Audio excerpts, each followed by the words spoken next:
Imagina que eres de la resistencia en un país invadido por los nazis. Te los cruzas por la calle, camino del trabajo cuando regresas cansado y la noche ha caído. Y también los fines de semana, o cuando vas a estudiar y cuando sales a ver amigos. Siempre están ahí y te asustas aunque no te miren. Siempre te sientes observado y te dices para tus adentros que no me vean, que no me vean. Aunque piensas que si te tocara, habrá otro compañero que esa noche se libre porque esa noche se están ensañando contigo. Alguna vez hacen redadas aleatorias y te entra el pánico. Piensas que, ¿por qué a ti? Qué mala suerte. Cuando te toca el turno, tiemblas, pero haces todo lo posible para que no se te note, porque si te huelen el miedo, entonces es peor. A veces amenazan gratuitamente a cualquiera porque así siembran el pánico y se sienten más viriles y ejecutan más fácilmente su ritual de poder. Cuando eres el elegido, crees que todo está perdido y obedeces y te humillas y haces cosas que luego te avergüenzan y te crees morir cuando piensas que la gente que quieres podrían estar viéndote obedecer como si fueras un cobarde cuando esa gente te elige.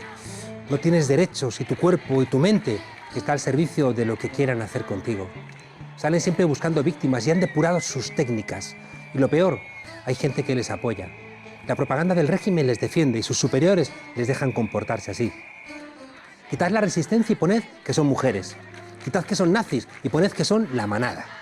Quitad que son superiores y poned hombres con poder, viejos, conservadores, jueces, cargos políticos, insensibles o directores de periódicos que tienen anuncios de prostitución justo detrás de las páginas de ensalzamiento de la Iglesia Católica. El magistrado Ricardo González quería absolver a la manada y ha inclinado el fallo para que no se sancione la agresión sexual y no sea considerada violación. Dice que las expresiones de la víctima, los sonidos y sus actitudes no dejan claro que no estuviera consintiendo. Consintiendo lo que le hacían esa noche 5 tipos enormes, agresivos, coordinados en manada en un portal del cual la víctima no podía escapar. Dice el juez que la víctima no demostraba una absoluta pasividad. Dice el juez de la víctima, lo que me sugieren sus gestos, expresiones y los sonidos que emite es excitación sexual. El juez interpreta los gestos de la víctima vistos en un vídeo y yo me pregunto, ¿de dónde saca su experiencia este juez? ¿Cuáles son sus gustos sexuales para llegar a estas conclusiones? ¿A qué fuente recurre? ¿Qué considera excitación sexual?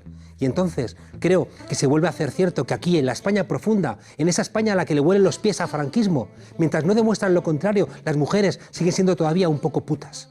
Y que las explicaciones, incluso cuando las violan, las tienen que seguir dando ellas. Esta sentencia invita a las mujeres violadas a morirse, a romperse un brazo o una pierna, a golpear su cabeza contra una pared, porque de lo contrario, la violación no va a ser creíble para algunos jueces. Deberéis gritar un poco, algo. No sé, aunque os den algún bofetón, aunque os retuerzan un brazo, os salgan las navajas a relucir. Gritad, porque si no gritáis, estáis consintiendo. Mientras, los violadores podrán dejaros desnudas en un portal, podrán robaros el móvil para que no pidáis ayuda, mientras que ellos podrán seguir la fiesta. No vamos a tolerar que esa imagen de la víctima de la manada sentada en un banco llorando sin entender nada sea un pasaporte de impunidad para los monstruos. A las mujeres os va la vida en ello. Y algunos de nosotros hoy nos abochornamos de ser hombres. No queremos populismo punitivo. No queremos penas desmesuradas. No queremos llamar a esa sensibilidad que lo que quiere es venganza. Lo que queremos es justicia. Una violación es una violación y no es no. Desobedientes, os dejo con Irantxu Varela, que también está indignada y con razón.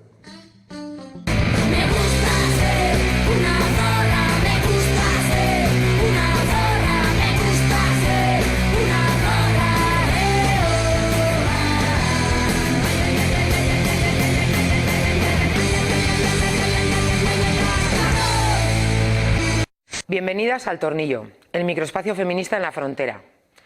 Hoy vamos a hablar de la sentencia a los 5 violadores de la manada. Acabamos de saber que les condenan por un delito de abuso sexual y no de agresión sexual. La diferencia entre un abuso sexual y una agresión sexual es que un abuso significa atacar la libertad sexual de una persona y una agresión sexual significa atacar la libertad sexual de una persona, pero con violencia o intimidación. Que hayan condenado a los 5 violadores de la manada solo al delito de abuso sexual significa que reconocen que las múltiples penetraciones anales, vaginales y orales a las que sometieron a una chavala a la que le doblaban el tamaño y la edad no fueron consentidas. Pero sin embargo consideran que estas relaciones sexuales no consentidas no implicaron ni violencia ni intimidación. También grabaron todas estas violaciones con el móvil y se las enviaron a sus amigos. Del delito de violación de la intimidad que esto supone, les han absuelto. Yo solo os digo una cosa.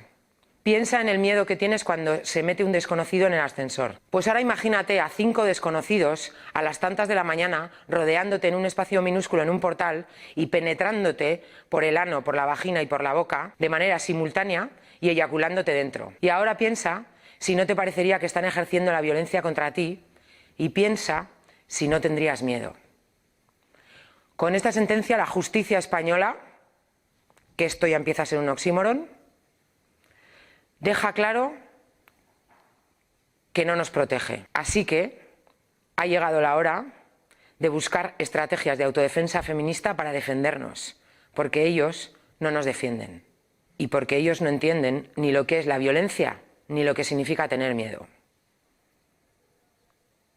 Hoy os dejamos con una frase de Simone de Beauvoir: toda opresión genera un estado de guerra.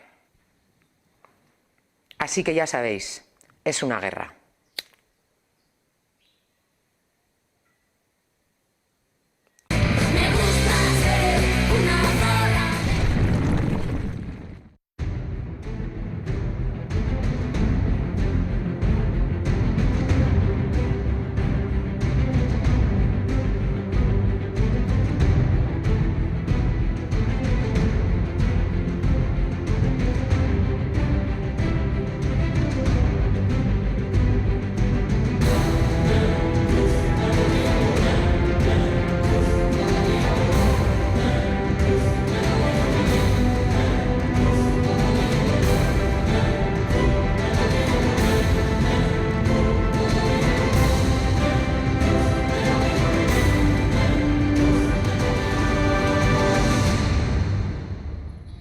Hay días en donde parece complicado mirar hacia atrás y no afirmar que estamos peor, pero me temo que en el pasado tampoco las cosas eran muy luminosas.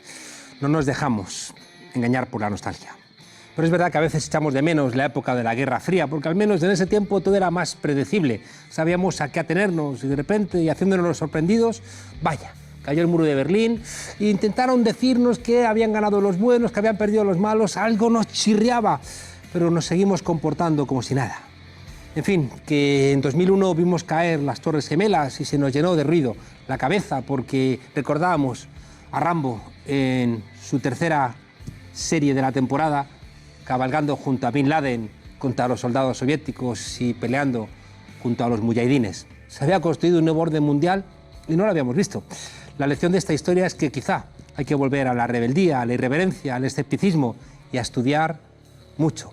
Por eso esta noche hemos invitado a alguien que ha hecho todas esas cosas. Ha peleado desde que era un adolescente, incluso jugándose la vida, y sigue hoy pensando como si le fuera la vida en ello.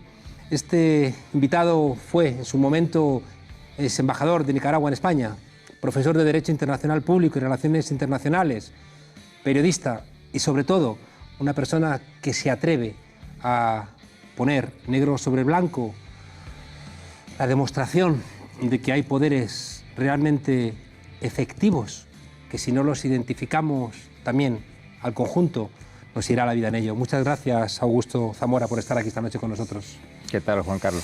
Quiero enseñaros lo primero, su libro, Política y Geopolítica para rebeldes, irreverentes y escépticos. Es muy complicado que un libro de geopolítica tenga 3 ediciones en tan corto espacio de tiempo, y es una señal de la importancia de nuestro invitado. Quiero empezar vinculando a esta sentencia, ¿no?, que nos tiene a todos consternados. ¿Qué papel juegan las mujeres en la geopolítica mundial, Augusto? Las mujeres tienen siglos y siglos de ser las derrotadas de todas las guerras y también de una mayoría de políticas. Y lamentablemente esta sentencia nos ha recordado que en España, detrás de la máscara de aparente modernidad, hay un fondo arcaico, medieval, machista, ¿no?, primario, medieval, Y te diré una cosa, porque he sido profesor de Derecho muchos años en la Universidad Autónoma de Madrid.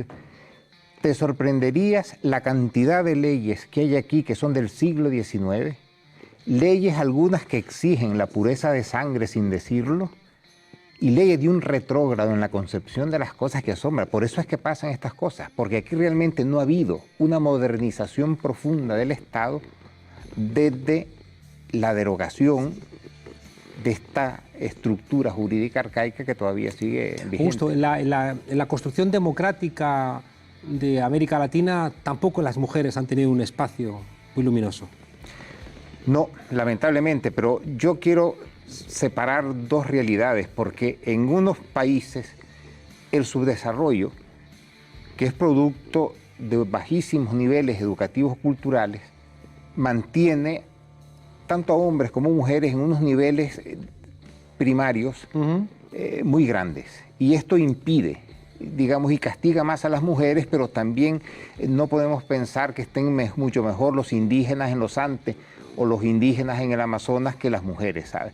Pero en Europa eso es imperdonable. O sea, que un país con los niveles de riqueza, educación y cultura de España tenga una estructura jurídica arcaica demuestra que realmente en este país no ha habido una fuerza política dispuesta a hacer un cambio de raíz.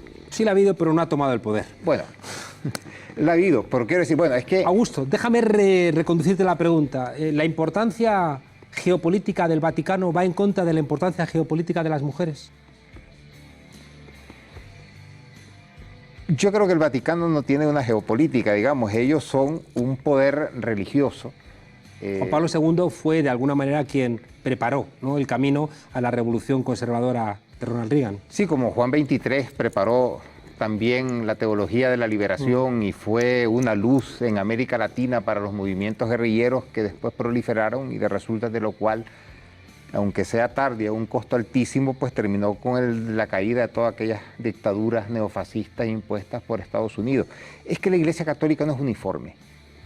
Y realmente te lo digo porque en Nicaragua la teología de la liberación llegó al poder, hubo una confrontación con el Papa Botila, que representaba lo más arcaico y reaccionario del mundo, y creo que el problema es que en España la Iglesia Católica es arcaica, o sea, aquí no ha llegado el Concilio Vaticano II. Claro, pero te lo planteo porque hay dirigentes, ¿no?, progresistas latinoamericanos que tienen problemas con el aborto, tienen problemas con entender a la mujer como un sujeto con capacidad plena, ¿no?, de reclamar el control sobre su propio cuerpo. Vemos que en otros lugares del mundo problemas para el divorcio, para el uso de anticonceptivos, para el propio... la propia reclamación, ¿no?, de la libre interrupción del embarazo, y ahí siempre se cruzan, ¿no?, elementos religiosos con elementos políticos, donde la gran pagana sigue siendo la mujer. Y por eso te planteaba si la revolución pendiente en la reconstrucción política mundial tiene algo que ver con las mujeres. Yo iría un paso más. Yo creo que la revolución real en este mundo o la hacen las mujeres o siempre serán revoluciones a medias, porque creo que las revoluciones hechas por los hombres siempre, por algún motivo, se quedan un paso atrás. Augusto, tú estuviste en la revolución sandinista, que hay que recordarlo, apenas fue 20 años después de la revolución cubana, ¿no? O sea que se entra en Managua 20 años después de que entran los barbudos en La Habana. ¿Cómo se hace una revolución? A costa de mucha sangre, mucho sacrificio, mucha renuncia. Realmente cuando tú empiezas y te metes en un país como Nicaragua con una dictadura feroz y unos niveles de represión tremendas, tú vas con la idea de que no llegarás a verlo, pero de que alguien va a tomar el relevo y de que en algún momento triunfarás. Muchos compañeros quedaron en el camino. Quiero decirte que de las direcciones nacionales sandinistas, pues 5 o 6 murieron todos. Murió el fundador en combate y al final se junta una coyuntura que yo creo que fue única. El gobierno de James Carter en Estados Unidos, que tomó la bandera de los derechos humanos y la decisión de un cambio de política hacia América Latina, que se tradujo en la devolución del Canal de Panamá a Panamá, una intolerancia hacia las dictaduras. y ello con un proceso de contradicciones entre la dictadura somocista y el gran capital oligárquico de Nicaragua. Y después un error terrible del dictador, que fue asesinar al máximo líder de la oposición conservadora y oligárquica, y eso echó a la gente a la calle. Y de fondo estaba, claro, las estructuras guerrilleras clandestinas del Frente Sandinista, que en lo que estalló la insurrección popular se pusieron al frente, y entonces aquellas masas... La gente no lo sabe, ¿no? Que primero es el levantamiento popular y después es, ¿no?, el Frente Sandinista el que de alguna manera canaliza, ¿no?, sí, ese levantamiento popular. Sí, es que así fue, porque, digamos, no esperábamos eso. Y cuando estalla, pero sí teníamos una estructura que nos permitió canalizar el descontento popular hacia una lucha organizada, gracias a la experiencia de años en la guerrilla y a que ya se estaba trabajando en estructuras urbanas. Y esto también, porque tampoco se puede desconocer, tuvo éxito por el enorme, impresionante apoyo internacional y el compromiso que adquirieron gobiernos como los de Panamá con el general Omar Torrijos, al que hay que hacerle una digna memoria y reconocimiento, el gobierno de Venezuela de Carlos Andrés Pérez, el gobierno de Costa Rica, el gobierno de México, el gobierno de Cuba, que fueron el soporte exterior de la revolución, y toda esa suma de factores. Y a Torrijos, que después la asesinó la CIA, ¿no?, casi sí, con toda seguridad. La CIA no perdona. Augusto, planteas más o menos que las revoluciones tienen algo de azar, ¿no?, que se juntan muchos elementos. ¿Y por qué fracasan las revoluciones? Yo te diría una cosa, fracasan en general porque la izquierda, las fuerzas progresistas siempre están en desventaja. La derecha ha gobernado siempre.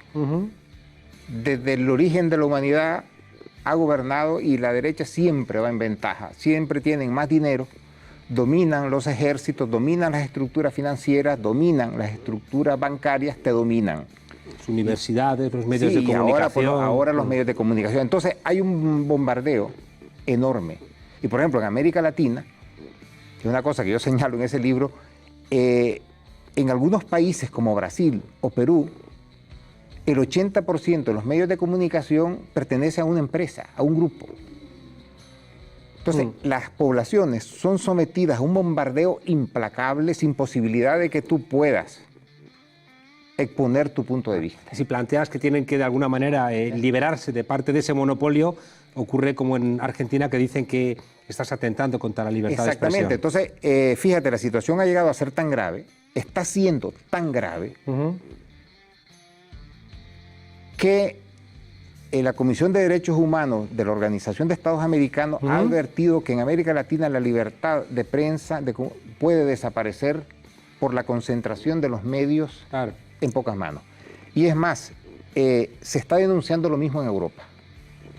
En Francia, allí yo puse un cuadro de cómo los medios de comunicación, digamos, hace 20 años, pues tenían esto de dueños, y que después es una curva que va bajando a grupos monopólicos, como en Estados Unidos, que es escandaloso. O sea, casi el 90% de la prensa y los medios de comunicación en Estados Unidos pertenece al 5% de propietarios. Claro. Entonces, no hay una libertad real de expresión. La gente se engaña. Todo medio de comunicación tiene dueño. Bueno, está. Ya. Y entonces, cada dueño impone su línea editorial y obliga a los periodistas a escribir lo que ellos quieren. Claro. Es decir, entonces, y si no lo haces, te despiden. Claro. Y aquí en España ha habido casos recientes de periodistas que han sido despedidos por no seguir la línea marcada. Y no falta ejército de reserva, ¿no?, para ocupar esos puestos. Claro, no hay, porque ese es digamos, la razón por la cual nunca se acaba el desempleo, porque si se acabara el desempleo... Claro, tendrían menos poder. Menos poder. Augusto, vemos que los países recurren cada vez más a las guerras, en cambio cada vez recurren menos a las revoluciones. Dame una respuesta rápida, clara, de por qué ocurre eso. Estamos en un periodo de reflujo de las revoluciones. En cambio de repunte de las guerras, de las invasiones, de las agresiones. Hay un repunte de un modelo imperial promovido por Estados Unidos y acompañado fuertemente por las clases dominantes europeas. Y eso es lo que ha marcado la pauta desde el suicidio de la Unión Soviética. Y yo quiero recordar que fue autodestruirse la Unión Soviética y que los países europeos volvieran a las guerras imperialistas. O sea, todo aquel discurso de la Guerra Fría, de Europa, zona de paz, de que somos pacíficos, eso era una mascarada producida por el temor que tenían al poder soviético. Desaparecido ese poder, los países europeos, Estados Unidos, volvieron a ser lo que han sido los últimos 5 siglos, es decir, países imperialistas, agresivos, violentos, y eso es lo que ha provocado que el mundo esté hoy como esté. Vamos a entrar en materia, Augusto. Eres nicaragüense, conoces perfectamente América Latina y llevas mucho tiempo en Europa también, ¿no? Yendo y viniendo. Europa quiso de alguna manera representar el soft power, ¿no? de alguna manera un poder blando, ¿no? Frente a la agresividad norteamericana, pero hoy parece que todo eso, bueno, es mentira, como planteas, y que el papel de Europa también se está quebrando o cuando menos subordinando a otro tipo de intereses que serán, por un lado, norteamericanos, vía Gran Bretaña, y por otro lado, alemanes. No sé dónde queda el conjunto de Europa, no sé dónde queda la Unión Europea, no sé dónde queda, ¿no? Esa entidad europea que de alguna manera podía ser en la Guerra Fría un punto, ¿no? de tapón, ¿no? Entre la Unión Soviética y Estados Unidos. Yo quiero poner una fecha, 1999. La guerra de agresión contra la exigua Yugoslavia de Serbia y Montenegro. Quiero recordar que en el 98, 99, aquí iban a pasar cosas muy importantes.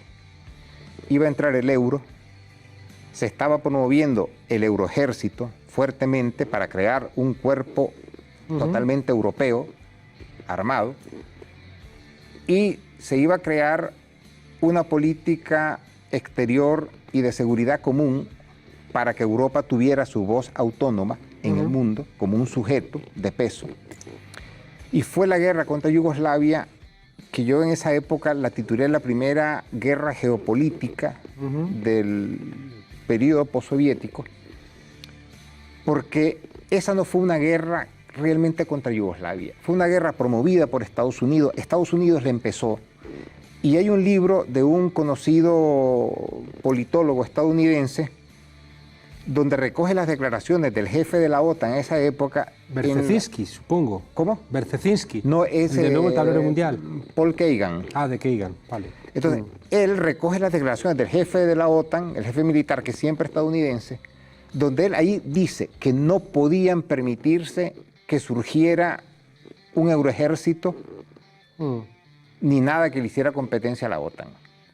Y está después el Brzezinski, el impronunciable, que él dice claramente en su libro El Tablero Mundial que el proyecto europeo es enemigo de los intereses de Estados Unidos. Y o hay proyectos europeos o hay hegemonía de Estados Unidos. Y la guerra contra Yugoslavia fue el pretexto para que Estados Unidos disolviera, como en ácido, todo el proyecto europeísta, y desde entonces yo te recuerdo, invito a la gente a que haga memoria, después de 1999 nadie volvió a hablar ni de euroejército, ni de PESC, lo único que quedó es el euro.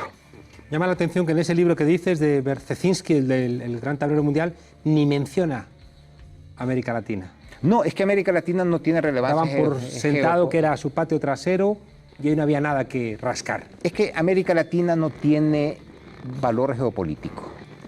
Y yo quiero aquí señalar algo que es muy visible, pero como el cuento de Allan Poe, de la carta robada, que está en la vista de todos y nadie la ve.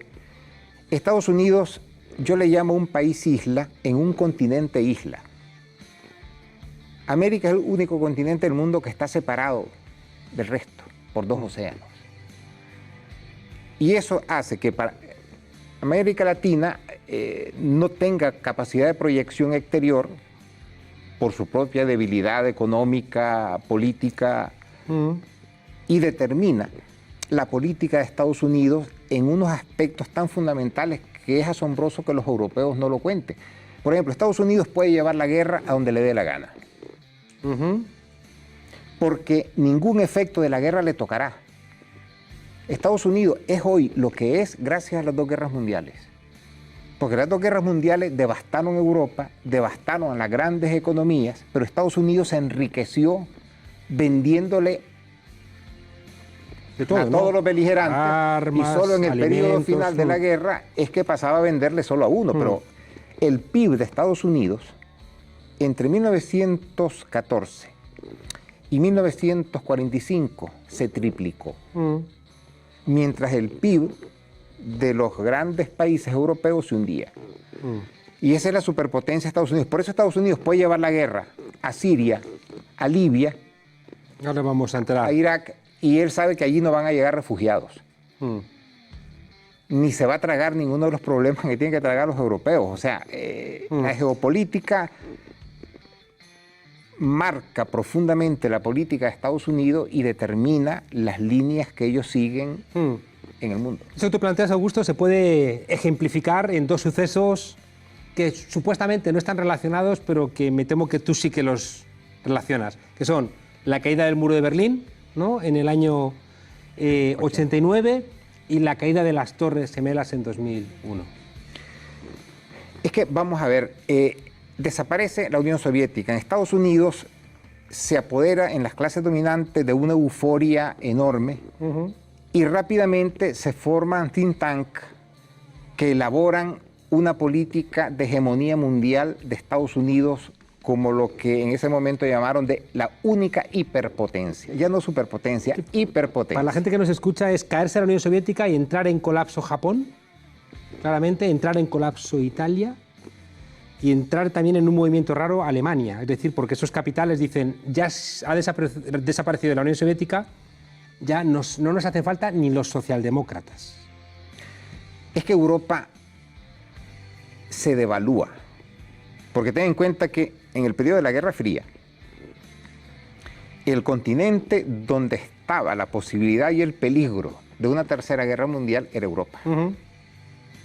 O sea, la división entre el este y el oeste marcaba una división política, económica y militar, pero ahí habían concentrado varios millones de soldados, miles de piezas de artillería, miles de tanques.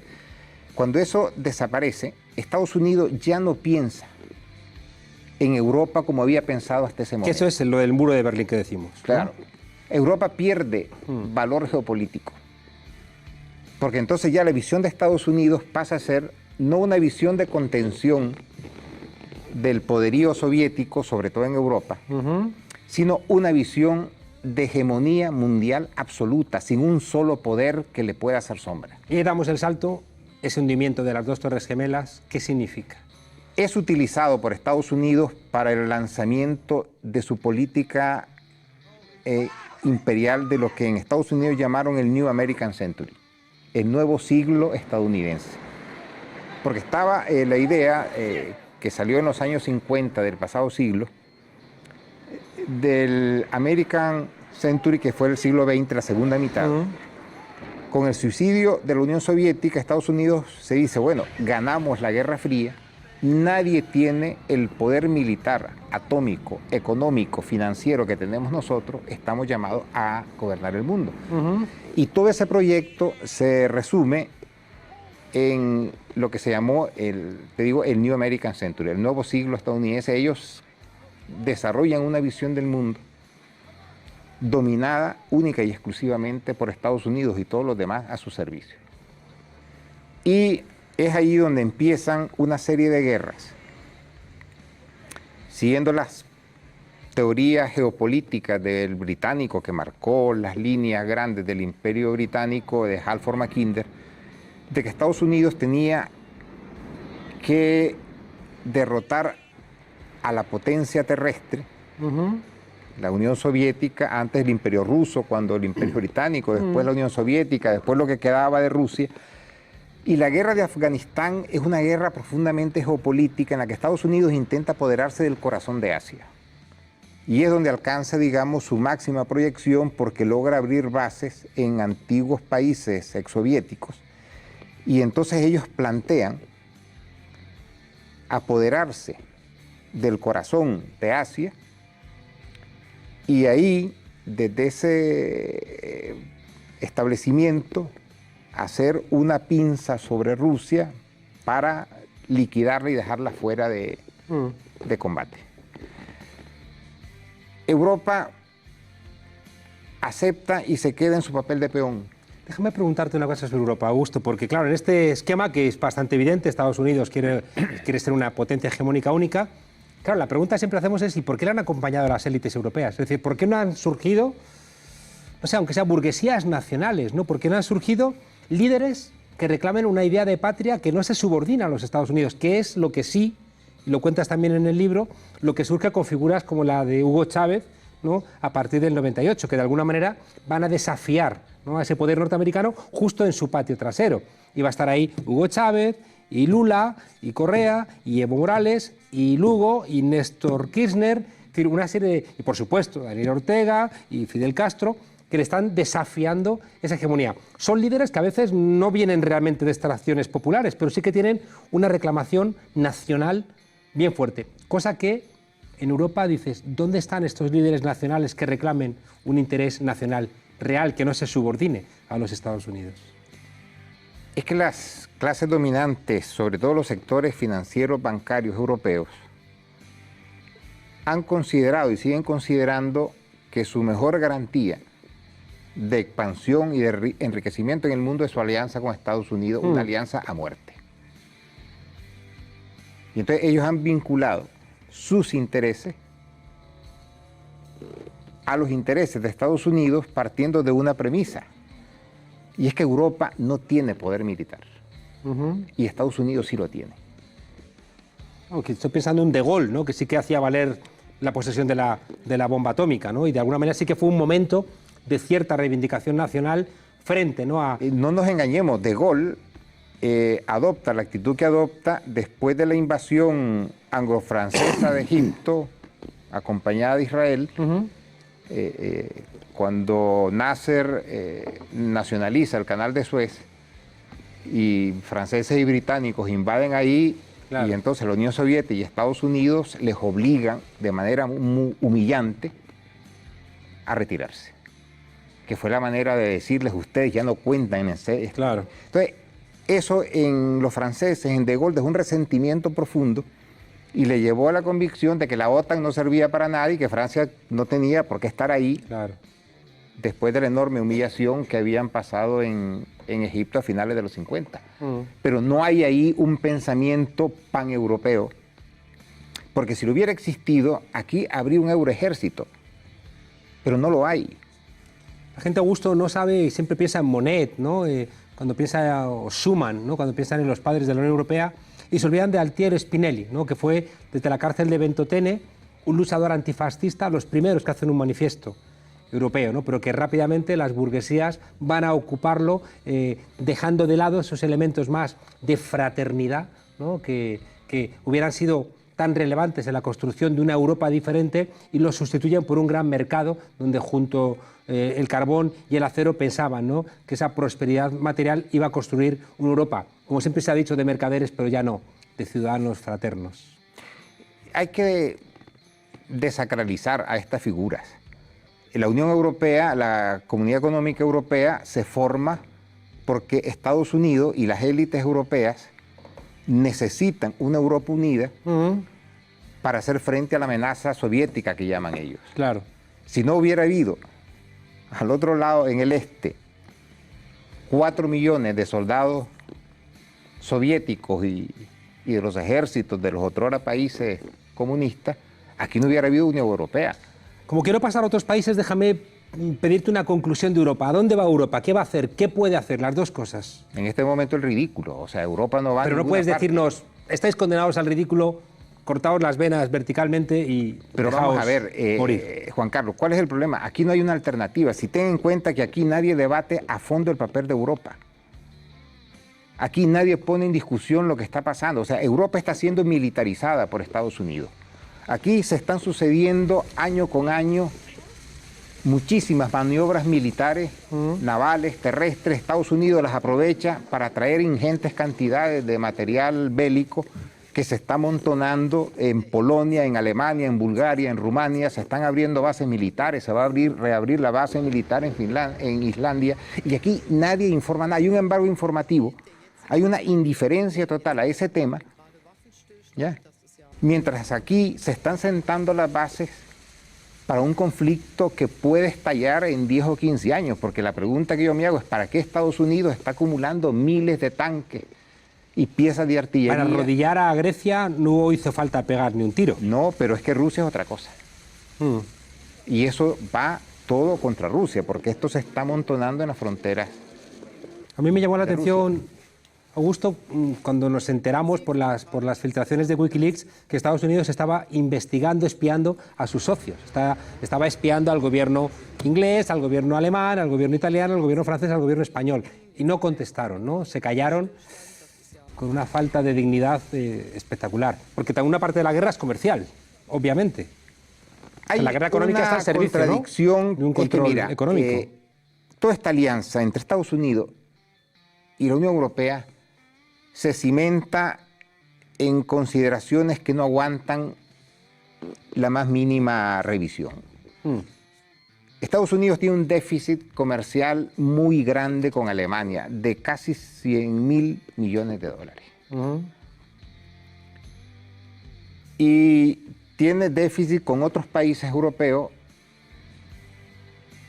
y la visita que hizo Macron y que va a hacer Merkel ahora a Estados Unidos para hablar con Trump es para evitar la guerra económica. Porque Trump ha agarrado a Estados Unidos en una fase de terrible desindustrialización, de debilidad económica, y él quiere reconstruirla. Pero es que en este mundo o compras vehículos europeos, o los compras japoneses, o los compras de Estados Unidos, pero es que el problema es que los de Estados Unidos están fabricados todos fuera. Entonces es un país que vive, digamos, de la especulación financiera y del endeudamiento. ¿Y qué es lo que pasa? Que aquí la debilidad política de Europa es tan grande, y el temor a Estados Unidos es un temor tan reverencial, subliminal, subterráneo, que a nadie se le ocurre poner en duda nada. Vamos a dar un salto. Uno de los grandes elementos que echa en brazos de los Estados Unidos a las élites europeas es Rusia. Hazme un balance muy somero porque nos queda muy poquito tiempo y quiero saltar todavía a China, quiero que hablemos de Siria. Rusia. Rusia es el gran error de la Unión Europea. Es decir, la lógica de las cosas es que se hubiera creado una gran alianza europea que fuera de Lisboa hasta Vladivostok. Y en ese caso, Europa hubiera sido realmente un proyecto europeo viable. Sin embargo... ¿Me hablas de cuándo? ¿De cuando se disuelve la Unión Soviética? Hay la posibilidad. Y de hecho, los rusos ponen todo de su parte. Y por eso Putin dijo hace poco que el mayor error de Rusia había sido confiar en Occidente. Porque ellos, en vez de aprovechar aquella ocasión y la mano tendida que había hecho Rusia bajo el gobierno de Yeltsin, la aprovechan para meterle la OTAN en las costillas. Para inyectarles la mafia. Para inyectarles la mafia, para destruir el país. Y ya por último, promueven el golpe de Estado en Ucrania, que es, digamos, el espacio geoestratégico más importante para Rusia. Y ya la situación... Una provocación absolutamente evidente. Ya se rompe todo.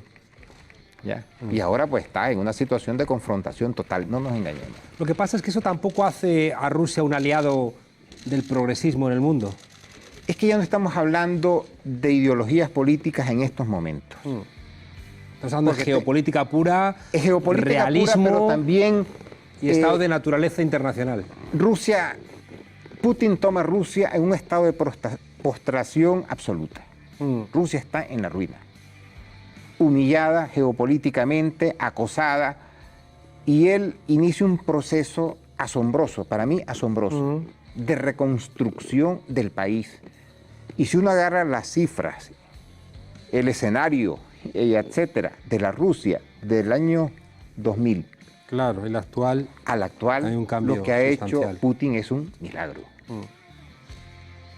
Y se trata en estos momentos para China y para Rusia de construir unas economías poderosas y vigorosas que están sirviendo para que ellos rehagan y modernicen sus fuerzas armadas, habida cuenta de que en los parámetros actuales, y esto hay que decirlo claramente,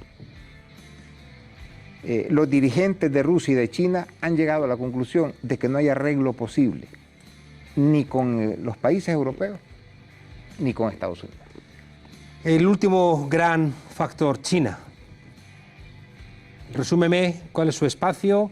Siempre se ha amenazado, ¿no?, de que China está creciendo, China va a ser la nueva potencia mundial, tiene retrocesos económicos, tiene problemas, ¿no?, gravísimos, sobre todo medioambientales. China es un actor que es capaz, ¿no?, de influir en algunos espacios, pero en el ámbito global, ¿realmente es ese actor amenazante que quieren presentar? No. Mira, China, en primer lugar, es el primer error y más grave error geopolítico de Occidente, porque ni siquiera Brzezinski en su último libro la menciona. Y la emergencia de China y su constitución como la mayor potencia comercial mundial y la segunda economía mundial, la primera en términos de paridad adquisitiva, lo ha cambiado todo. Porque además, las políticas de Estados Unidos de pretender mantenerse a sangre y fuego como el poder hegemónico en el sudeste asiático ha hecho que Rusia y China establezcan una alianza de acero. Y en realidad Rusia tiene lo que China necesita, que es sobre todo energía, productos alimenticios y minerales, y China tiene lo que Rusia le hace falta, que es dinero, inversión, en fin, que... Y eso es lo que te lleva a ti a analizar, ¿no?, en un libro recientemente por editar, o sea, que lo has terminado y está por salir, lo de los bloques, ¿no? Un bloque ruso-chino, un bloque estadounidense-europeo. Sí, con un escenario que es el siguiente. Estados Cuéntanoslo Unidos... en un minuto porque nos hemos comido el tiempo. Sí, bueno, rápido. El escenario es el siguiente. Estados Unidos ha encargado a la OTAN, como dijiste al principio, el frente europeo, mediterráneo, atlántico, y ellos se van a encargar de China en el Pacífico. Es el escenario de la Segunda Guerra Mundial. Y todas las pautas en marcha confirman esta deriva. Y hay una línea militar que los europeos están cumpliendo a rajatabla, y por eso mismo Estados Unidos, Trump, quiere 300 barcos más, 60 buques de guerra más y más portaaviones, porque quiero recordar que Estados Unidos es una potencia marítima, está lejos del mundo, y su manera de proyectar el poder es la naval. Sin barcos no son poder. Y los escenarios ya están dibujados, y como el proceso de modernización de las Fuerzas Armadas termina en los tres casos en torno a 2025, pues a partir de 2025 pueden empezar los fuegos artificiales. ¿Siria es ese escenario donde están confrontando estos dos grandes bloques?